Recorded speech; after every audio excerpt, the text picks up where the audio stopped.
All right, can you guys hear us? Let me know if you guys can hear us. Yes, yes, yes, yes. Text Estevan really quick. I don't have his How do number. I call him right here? He's right here. Estevan.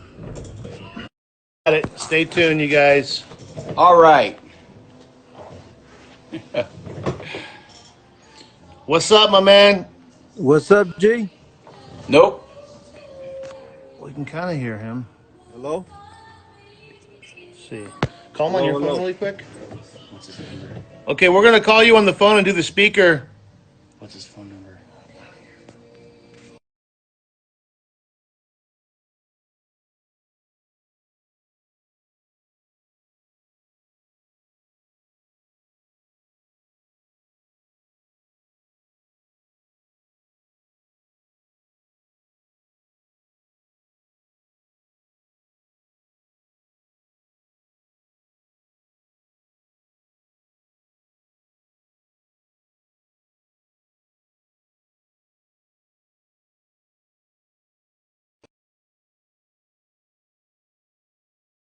All right. Oh, now it worked. Yo, how you doing, sir? Good. How about you?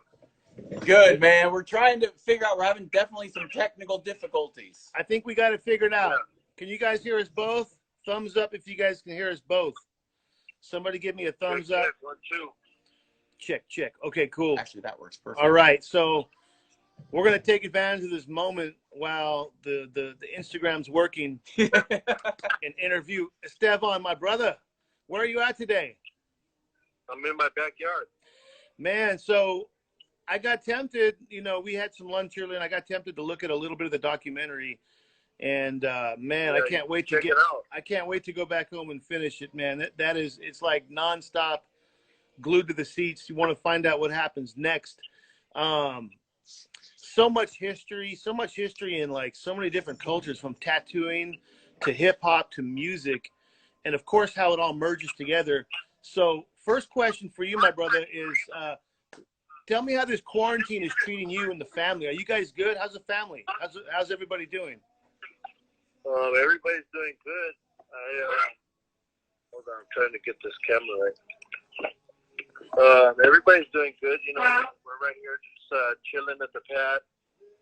It's like, if you're going to be on lockdown, I guess the best place to be would be locked down at your pad where you can cook your food and have your bed and your TV and shit like that. But it still is fucked up, because I had a lot of, I was probably going to have my best month of the year this month as far as work goes, and everything got canceled. But the good thing about it is that this movie came out and everybody's on lockdown, so everybody's forced to watch it. So yeah, it's cool, Everybody. But trying to, think about what's next. That's the only part that you can't think about, because nobody knows what's next. Who knows what they're gonna do with us here.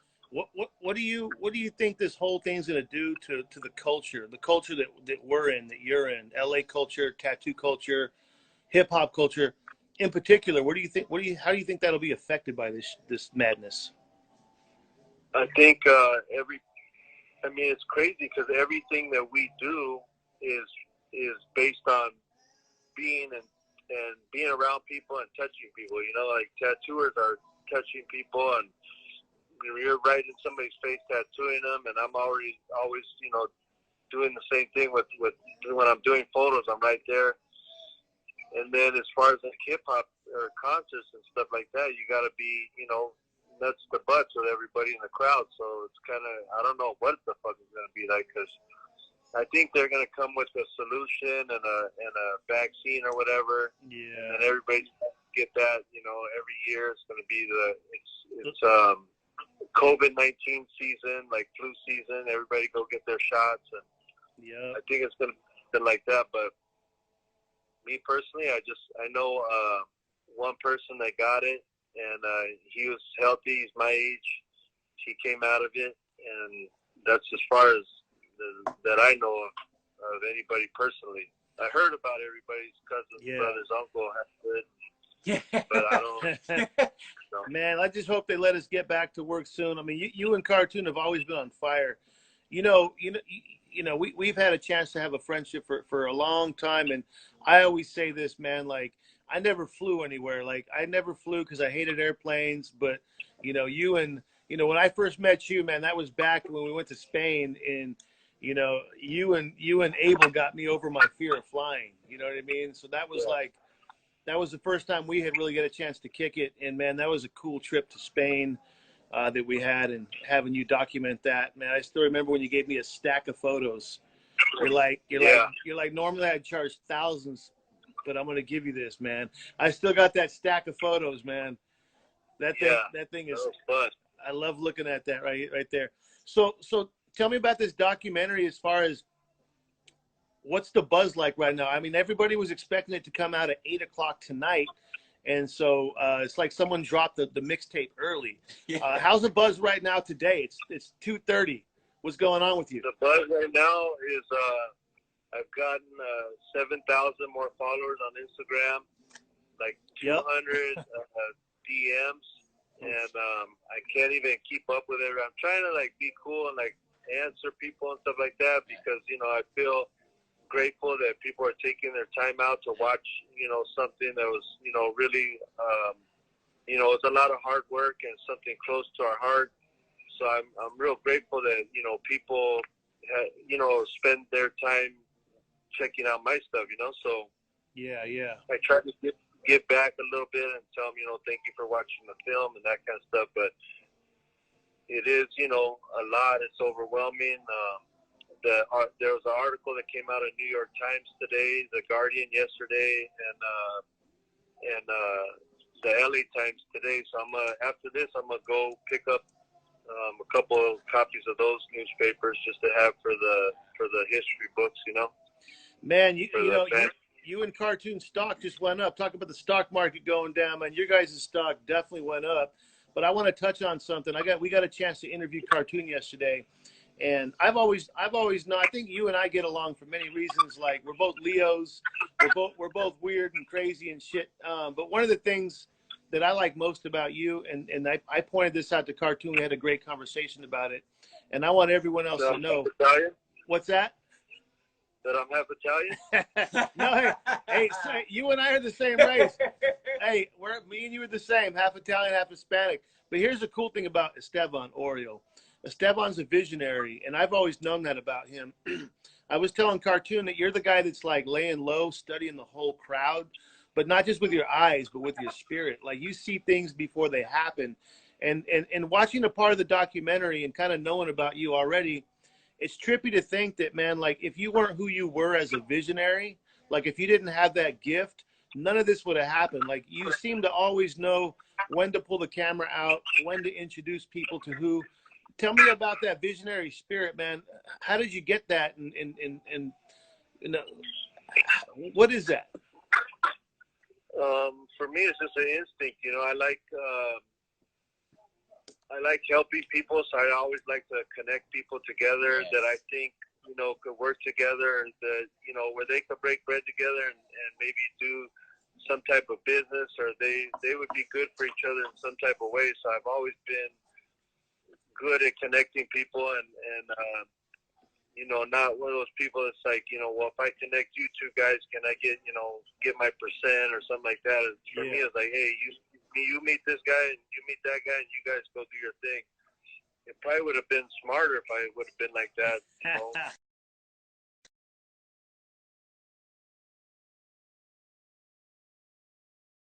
Was into seeing people that were creative or good at doing something, linking up together, and then them doing something cool. Because I could see, like, oh man, if this dude did something with this guy, that shit would be insane, So, but I always like had that.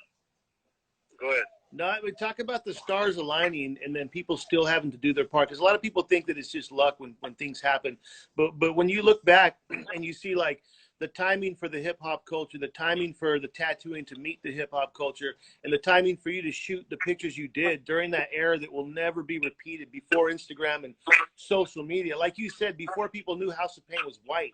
So, like, all that stuff happened, but it was still one thing for the timing to be right, but you guys just knew what the weather was like, and you guys were able to put it together and document it and take advantage of that, man. Because looking back now, I think like as easy, it's not as easy as it happened, but I looking back now and looking how it happened, man, if you guys weren't hustlers and go-getters, it could have very easily slipped through the cracks, and that would have altered the culture forever. Like, what do you think about that? Yeah. Well, I think it's 100% right. A lot of shit did slip through the cracks that I thought, like, because when I first got into photography wasn't a cool thing to do. Like, people that did photography were like tourists and paparazzis, and then there was like people that were in the industry, like in the fashion industry. But you know, we were in the beginning of hip hop. There wasn't a lot of people doing photography in hip hop, or a lot of people doing photography and low riding, and there wasn't a lot of people doing streetwear, and we came in early in on all that stuff. So we didn't really have people to look to and be like, you know, this person did it, we should, you know, take a little bit of what they did and do it with our own style. We just kind of started it all together. Like when Cartoon started tattooing, he started with a tattoo machine that I made at the time, and he did like a little skull on my foot, and then he did my grandma's name when she passed away in my kitchen in my apartment in Hollywood with a homemade tattoo machine. Rotary machine at that, right? Yeah, the OG Rotary.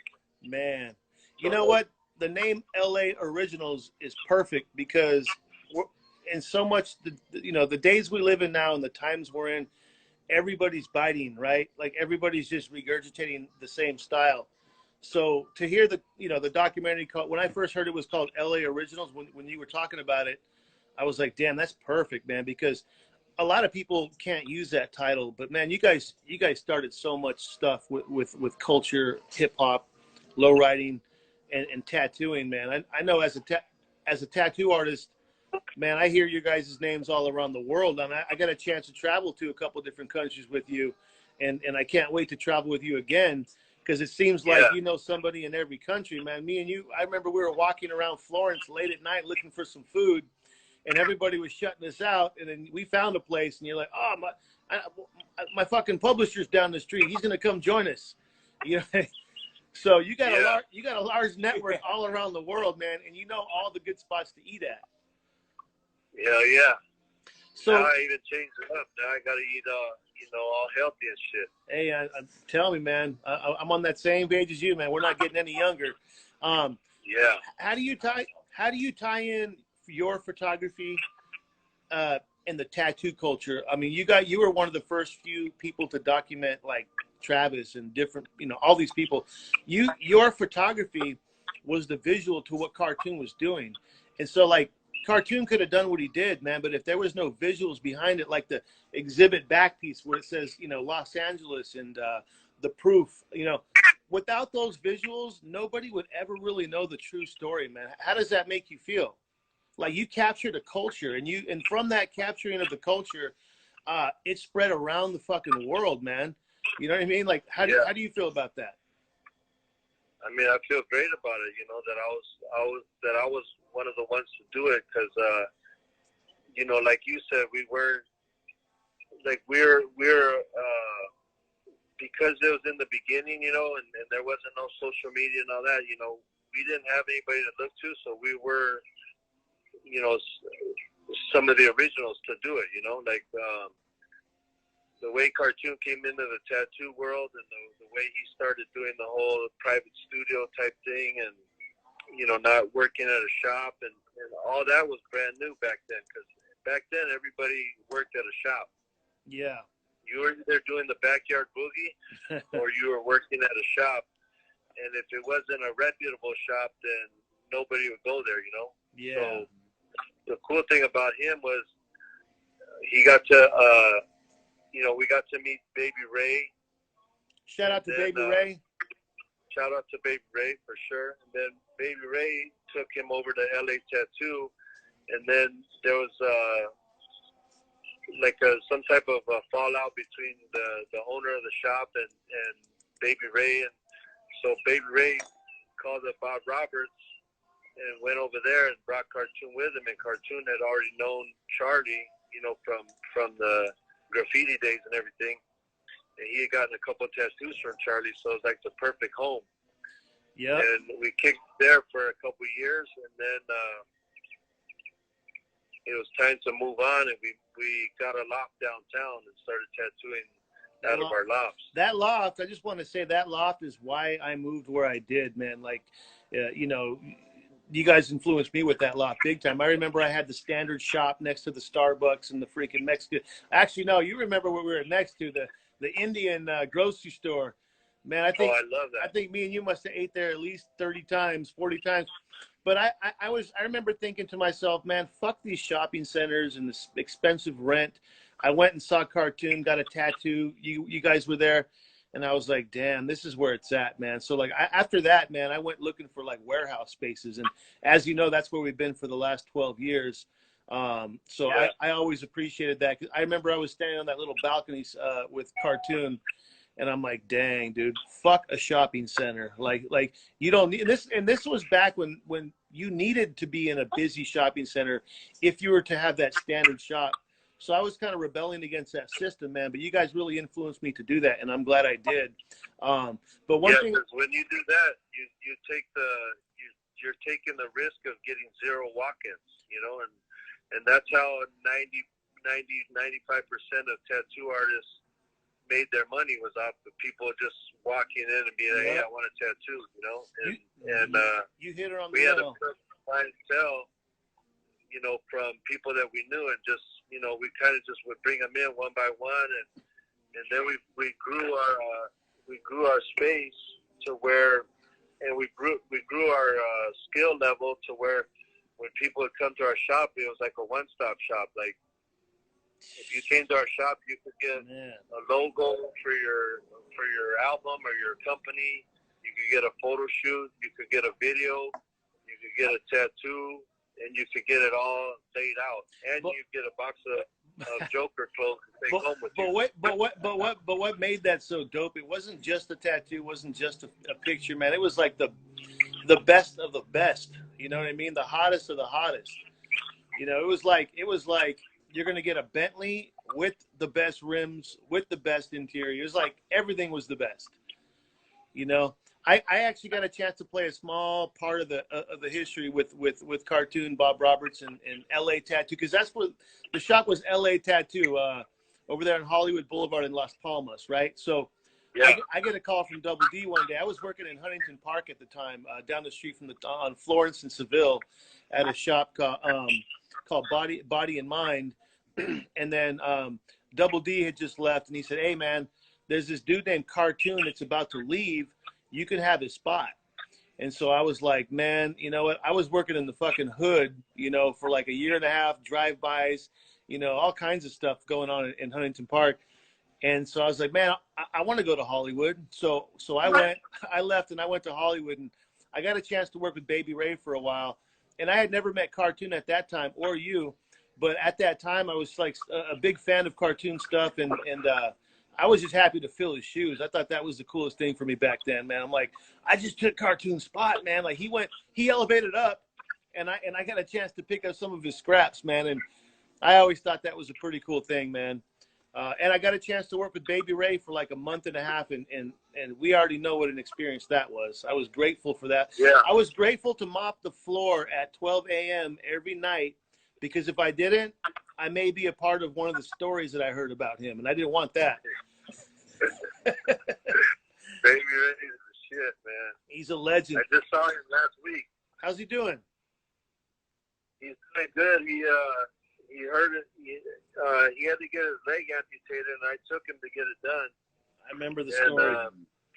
So he's still, you know, I got to get my phone charger. That's the drama I'm going through right now. I went and met up with him the other day because he was like, hey, I need some help. My leg's tripping and stuff like that. So I went over there and helped him out. But yeah, man, that was a trip to take your homie to the doctor, and they said, hey, we got to amputate his leg. And then he goes, well, when? They go, tomorrow. So, jeez. you know, like I just told Ray, hey, man, I'll get a hotel and I'll stay here tonight, you know, so you're not waking up with no leg and nobody kicking it with you. Because, you know, when you get older, you know, you need friends, you know. So, oh, yeah. I was like, man, fuck that. I'm going to kick it with you, Ray. Don't trip. I got you. You know, you're not going to wake up and be all alone with no leg and shit. That's fucked up alone, just having that. That's a Leo for you, man. A lot of people know you as a dope photographer, but I know you as a great friend, and that's the kind of guy you are, man. You know what I mean? And you know, that's. I mean, who wants to have to go through something that tragic, man? You know. Yeah. And the cool thing was Tim Hendricks hooked all that up with his doctor buddy, Doc Holliday, and man, like that, all that shit came together so cool. It was like, you know, Ray needed to go to the doctor, and Tim goes, one of my customers is a doctor, and he goes, just, you know, shoot out to Palm Springs, and you know, he'll check it out for you. And we got there, and Ray's like, what do you think? And he goes, oh, this gotta go. So we were like, fuck, we'll win. He goes, tomorrow. We could do it tomorrow. And that was it. Man, Ray went in there like a G, though, you know? They're like, he's okay, a you tough ready, man. Ray? And Ray goes, yeah, Ray goes, did you bring your skill saw? And the doctor's like, yeah, we got it. And, you know, like, you know, Ray's like joking the whole way to He's got the best dry humor ever. Like, you know what I mean? You got to know him to know he's just joking, because it's like, I mean, who's going to joke around when they're getting their leg amputated, man? I would probably be, you know, taking a couple of Xanax and some tequila. Yeah. Fucking devastated and shit. Fuck, man. Well, that's the kind of dude you are, man, which is why I appreciate you as a friend. The word fate comes to mind. Like when I watch part of the documentary and I know the story, a lot of the story of you in cartoon, it almost seems at first glance it seems like two guys that were in the right place at the right time, but to me I look at it like that looks like fate. Like, do you feel it was fate that you guys met and did what you guys did? Like looking back now, especially with the release of this documentary, and having that moment where you can kind of sit back and have that pride of showing your story to the world. Is it fate?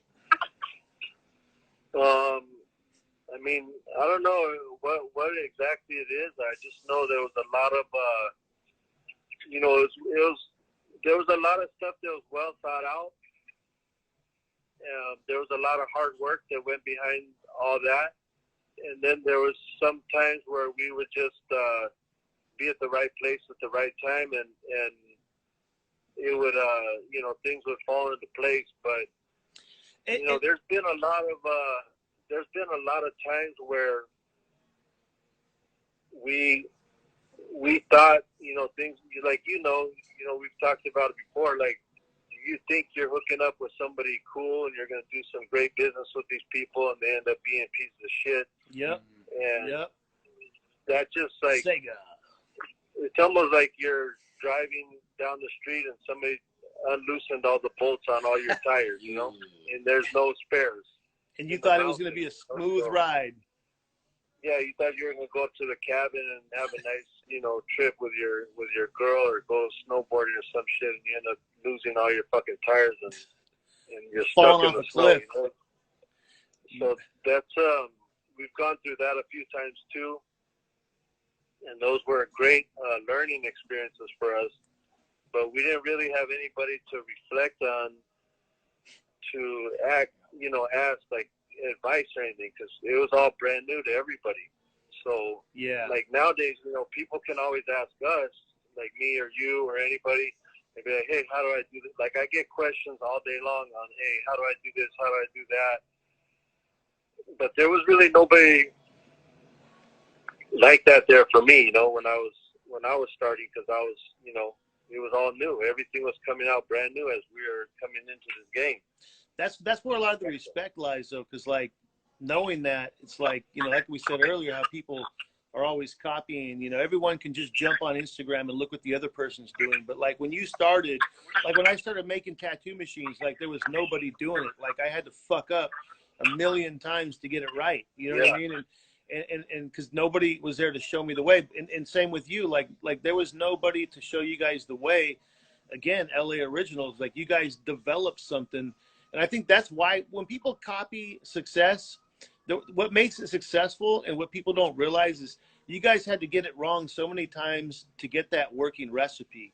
You know what I mean? Yeah. And then when it becomes that working recipe and it's proven to work and it's proven to like make stuff happen, then the rest of the world's like, you know, hey, how do I do that real quick? I'll never forget what Cartoon told me, like when I first met him, you know, because him and Jack Rudy are like the king of the one-liners. He's like, Holmes, it takes 20 years to make an overnight success.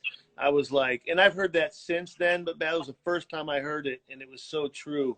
You know, it's overnight successes, man. It's like nobody sees all the hard work and mistakes.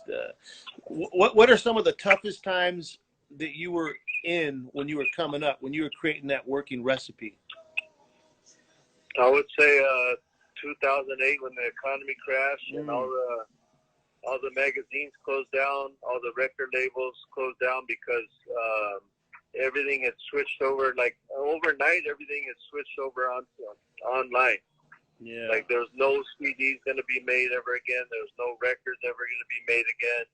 People were not doing album covers no more, and music video budgets went from like $1 million to like $100,000 for a music video. So every single budget that I had been accustomed to working with had gotten cut like 80-90%. Damn. So when that happened, it was like time to, you know, really think about, you know, how I was going to adapt and adjust to that. And we had just opened up a store downtown in Skid Row, so it was like, you know, like, fuck, you know, now what do we do? You know, we opened up a business right at the way ahead of beginning its time. Yeah. The last laugh. That was way ahead of its time, man. We're gonna do it again, man. Watch. We're gonna do it again. Yeah. Well, I'm ready. You got downtown ready to go. Yeah. Or wherever you want, shit. So let's. I think this is gonna. A lot of businesses are gonna fall off because of this thing that's going on right now. Yeah. So I think it's gonna open up a lot of opportunities too for some people that want to come in, and because people are gonna be hungry, and there's not that many. You know, like what is a neighborhood gonna do when 60 or 70% of the businesses are there are closed down and they can't function no more? You know, they're gonna have to drop their prices, and you know, you can't charge $10,000 a month no more. You're gonna have to go back to charging that $2,000 a month and take that hit, or you're not gonna have no business in there. Yep. That's the truth, man. We're gonna have to just weather it. But guys like us, man, we're gonna weather this storm and come out stronger. One of the things I like most about you, my brother, is you're one of the realest. Now, I don't know if that's a Leo thing or what, man, because, you know, how do you know when someone's a Leo? They're going to tell you. That's how you'll fucking know. But you're one of the realest dudes I know. There's no faking the funk. That's why I enjoy talking to you, because we just keep it real, man. And you know, you can see that coming out in the documentary. You can see that part of your personality coming out. Like, Estevan's just Estevan. He's going to tell you what it is, and that is what it is, and it's going to be from a good viewpoint. Let's talk real quick. We got a ton of questions. I'm going to let James jump in real quick. We got all kinds of love coming your way, Estevan. You know, the Bishop platform is big in the tattoo industry. We're getting love from all around the world. Yeah. Jump in there, I mean, actually, we've got a couple people asking, you know, you've photographed everybody from Kim Kardashian to your neighborhood block to the biggest hip hop stars. Like, how is it that you are able to be so versatile? How are you able to, you know, you can talk down to the homeless guy, or you're talking up with the CEOs? Like, how do you stay versatile, and how are you able to exercise your personality and have it range all throughout those different realms? Well, I just basically I'm just consistent. You know, I treat everybody with the same respect. I treat the guy, you know, that's homeless with the same respect that I would treat, you know, the biggest celebrity. And artistically, I approach it all the same way. You know, like that's why you can tell my style. Whether if I'm shooting Robert De Niro or if I'm shooting Pepper on Skid Row, you can see like, oh, that's an Estevan Oriol photo because I'm approaching it the same way artistically, and I'm communicating with the person the same way. Like I kind of know, like there's certain ways to communicate with a homeless person. Not everybody can do that. That's why that same thing that you have to figure out, like, how do I talk to this homeless person? Because they're not easy to talk to. There's mental illness, and there's a lot of shit going on in their head. Well, there's that same way you approach them is the same way you approach like the highest, celebrity or whatever, because it's the common thing between both people is it's hard to approach those kind of people, like at both ends of the scale. Yeah. But it's almost like you almost find this way to connect with them to where they're able to let their guards down and feel comfortable with you, to where you're then able to capture their essence. And every tattoo artist needs to be peeping game right now. Open your ears, because this applies to tattoo artists and their clients too. Yeah, because it's just you just gotta come out of your shell, and you gotta be a people person, as they say, because the days of like I remember when I used to go to tattoo shops in the 80s, the guys that were tattooing, they weren't like always the friendliest. They'd be like, you'd be in there and they go like, what do you want? Go, go up to the flash on the board. You go, yeah, on number 3, let me get the number B. So I could. And there was like a jaguar or a black panther, scratching. And they'd go like, all right, sit down. And you just sit down, and they'd start drilling on you. And if you acted any kind of way that they didn't like, they'd kick you out of the shop or beat your ass in the shop, And that's just the way, the old school way it was. So as times changed, it started turning into like a regular business where people had to be like, be customer friendly. And one thing that we learned when we were doing all this in the beginning was we went to Japan for 2 months. Me and Cartoon, we did a tattoo tour there. And we did 13 cities, 5 days in each city. And what we learned there was customer service and respect. And the way that they treated us, and the way like they go out of their way to accommodate you when you're a customer, that really like opens you up. So when we came back, we were like, okay, we're gonna treat you this type of certain way and make you feel like you're the most important person that come through that door. And we treated everybody like right away when they come in, hey, do you want a drink? Do you want a coffee? Do you want some food? We'll send our guy to go get you, whatever you want to eat. Like, we make it a VIP experience for them. Yeah, so that they want to come back. And then as we grew, we had the art and we had the lowriders, and then it was just like a whole experience for them. They'd be like, wow, they come in, they see the lowriders, they see the art on the wall, and the photos on the wall, and then we, treat them right with the service.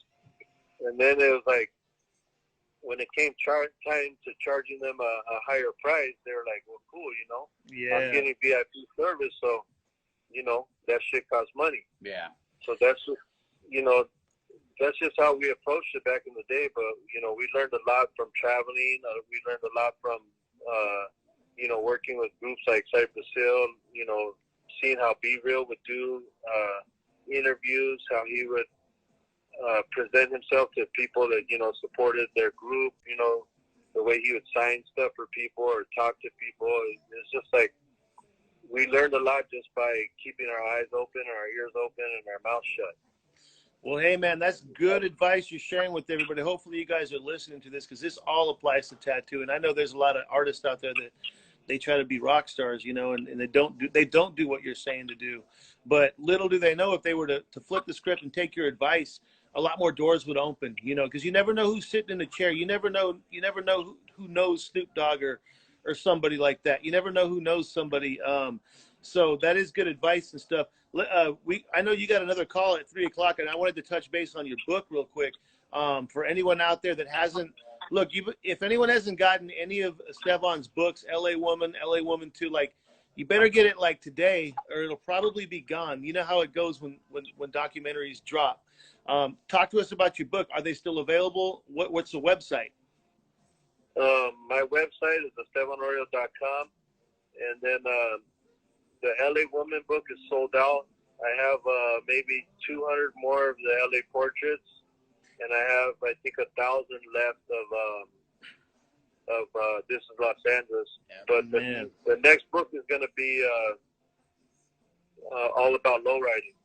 Yeah. 25 years of lowriding and that whole culture from the 90s, you know, being in a car club, being young, and like the stages that my car went through, all the way to, you know, using my car or using like lowriding culture in my photo shoots, whether it's for like a fashion shoot or music or celebrity shoot, to traveling and seeing lowriders all around the world, for, you know, me driving lowriders in other countries, hitting the switches in other countries, just shit like that. And, you know, also my family, you know, having my family around the lowriders.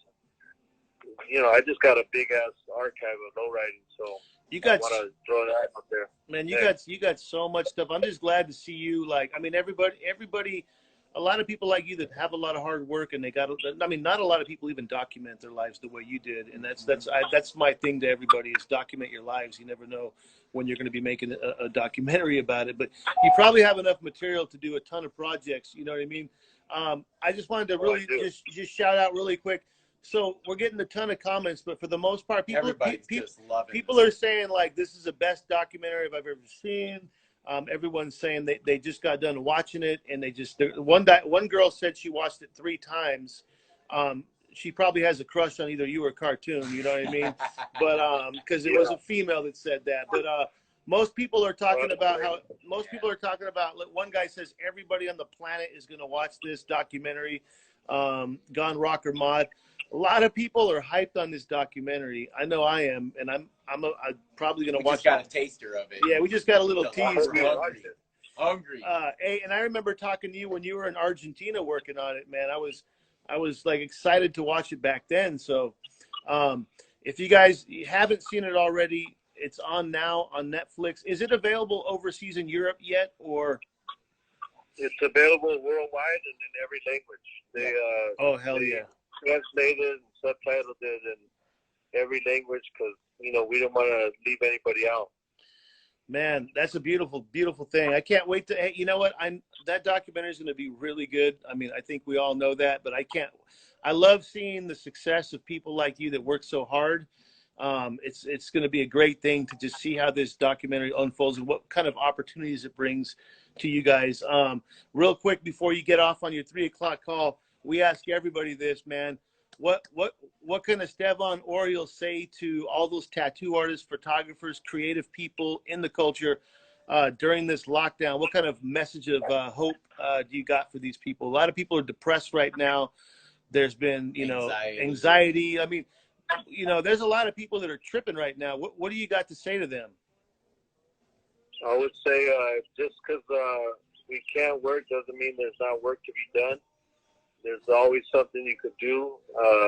Right now is the best time to get creative because there's so little to, be creative with. So like I was talking to my boy Alchemist right now. He's one of the dopest producers, beat makers in the world. And I go, hey, what have you been doing, man? Because, how are you going to make an album when you don't got the rappers to be able to come to the studio and put the flow down?